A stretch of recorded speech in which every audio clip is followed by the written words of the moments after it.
In today's video, I'll show you 5 photos which supposedly captured real ghosts on camera. Of course, I can't be sure of their authenticity, although I know that all these photos have been checked, and none of the experts found any sign of tampering. So are these photos real or fake? You decide. This is a 5 ghosts caught on camera. Number 5. SS Watertown Ghosts. In December of 1924, an oil tanker named the SS Watertown sailed from California toward the Panama Canal en route to New Orleans. While they were sailing, James Courtney and Michael Meehan, crew members of the vessel, were cleaning a cargo tank in the ship's hold. In a freak accident, the 2 men were overcome by gas and oil fumes and died. On December 4, as was the custom of the time, the sailors were buried at sea off the Mexican coast. The next day, before dusk, the first mate reported seeing the faces of the 2 men in the waves off the port side of the ship. They remained in the water for about 10 seconds and then faded.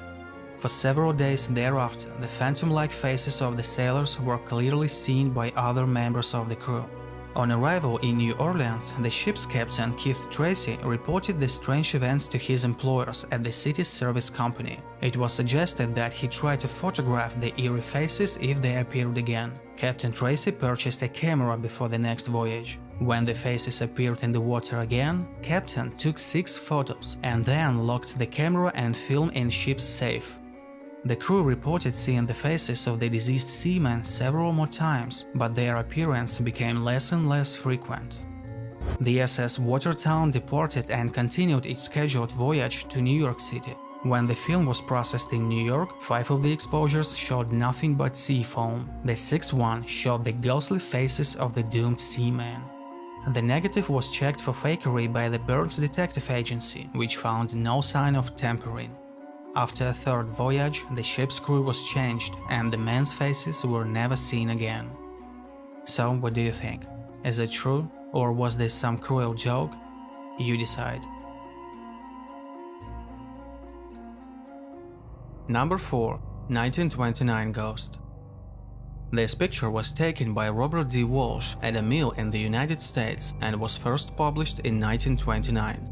Many people believe that this photo shows a woman on a staircase, hand on a railing. Her dress is quite easily discernible within the light. When the photograph was taken, the photographer, Mr. Walsh, did not feel anything or noticed anything strange at the time. He was renovating the inner staircase and needed a photographic aid to measure timber needed for the project. He didn't see anything other than the staircase and timber-jointed roof while taking the photograph, and he swears nobody other than himself and his dog were present. However, he did note that his dog was acting a little strangely in the vicinity of the staircase that afternoon. Who was this woman, and for what reason her ghost could appear in this place? Work continued on a mill several weeks later, but still nothing out of the ordinary was reported. Mr. Walsh died in November 1943, having sworn many times to the authenticity of the enclosed photo.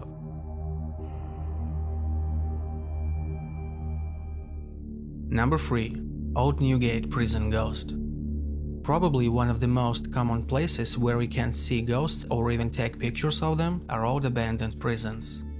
This photograph was taken in 1988 in Newgate Prison and shows the dark figure of a man. The picture was photographed by Lars Thomas, who was certain nobody had been in front of him at the time the shutter opened, then closed. The man in this photo appears to possibly be a shadowed form with wild hair and tilting head. Given its long dark history, Old Newgate Prison is known as a place of haunting, a torturous site that could have created its fair share of ghosts. Many men and women were once imprisoned and executed there. Maybe this man is one of them? Is there a ghost still left in the prison? What do you think? Number 2. Tulip Staircase Ghost. As with many ghost photographs, the famous Tulip Staircase ghost photo was taken by someone who had no idea they had captured anything unusual until the image was developed. Ralph Hardy, a retired clergyman from British Columbia, was visiting the Queen's House at the National Maritime Museum in Greenwich, England, in 1966 when he snapped a picture of an interesting spiral staircase known as Tulip Staircase. Hardy returned home, had his pictures developed, and was showing them off when a friend asked who was on the staircase. Surprised, Hardy said that he had no idea and that there had been no one when he took the picture. The image has been examined by experts, including some from Kodak, who have confirmed that it has not been tampered with. The identity of the ghost, if that's indeed what it is, remains unclear, though some have speculated that it's a maid who supposedly died on the stairs 300 years ago. But I guess we'll never know if it's true. Number 1. Waverly Hills Sanatorium Ghost. Opened in July 1910, the sanatorium had been a major cause of controversy during its operations, having been accused of overcrowding, mishandling of patients, and their unconventional, rather inhumane ways of treatments. Only 5% of the admitted patients actually survived the ordeal, and as many as 8,000 patient dead bodies were carelessly thrown down a chute and then taken out of the building through the underground tunnel. This method of disposing the bodies was confidential and only known to the doctors of the sanatorium, who wanted their live patients to be unaware of the quantity of dead bodies. This photo was taken on September 10, 2006 at the Waverly Hills Sanatorium in Louisville, Kentucky. It was taken on the 4th floor of the main hospital building around 7 a.m. As you can see on the right of the frame, there appears to be the apparition of a young woman with dark hair. She is commonly believed to be a young girl named Mary Lee.